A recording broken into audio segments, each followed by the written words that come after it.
일본 전범기업을 상대로 2차 소송을 낸 일제 강제동원 피해자들이 대법원에서 승소 확정 판정을 받았습니다. 소송을 제기하고 최종심 승소까지 10년이라는 세월이 걸렸습니다. 송정근 기자입니다.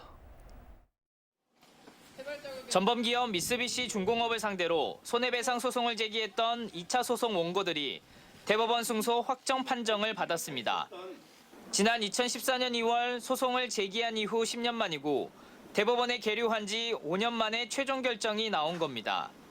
1심과 2심 법원은 원고들에게 일본 기업이 각각 1억에서 1억 5천만 원을 배상해야 한다고 판결했는데 원고 4명은 모두 4억 7천만 원의 배상금을 확정받았습니다. 하지만 소송을 제기한 원고 4명 가운데 3명이 별세해 유족 1명만 유일하게 대법원 판결을 지켜봤습니다. 소송한 지 근 10년이 다 돼가는데 그 이제사 판결이 났다는 게 너무 억울하고 긴 시간을 애타게 기다리다가 결국에는 지쳐서 돌아가신.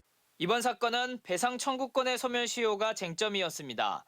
일본 기업들은 지난 2018년 대법원 전원합의체가 피해자들의 배상 청구권을 인정했는데도 이미 시효가 지났다며 상고했는데 대법원에서 받아들여지지 않았습니다. 이어 피해자들에겐 2018년 전원합의체 판결이 선고될 때까지 일본 기업 측에 대해 객관적으로 권리를 행사할 수 없는 장애 사유가 있었다고 밝혔습니다. 하지만 일본 기업의 배상과 사죄가 실제로 이루어질지는 미지수입니다. 지난 1차 소송도 대법원 승소 판결이 있은 후 5년이 지나도록 배상과 사죄가 이루어지지 않았기 때문입니다. 미쓰비시 중공업은 이 판결의 당사자로서 이 판결을 어떻게 이행할지에 대한 고민과 논의와 답변을 반드시 해야 될 것이라고 봅니다.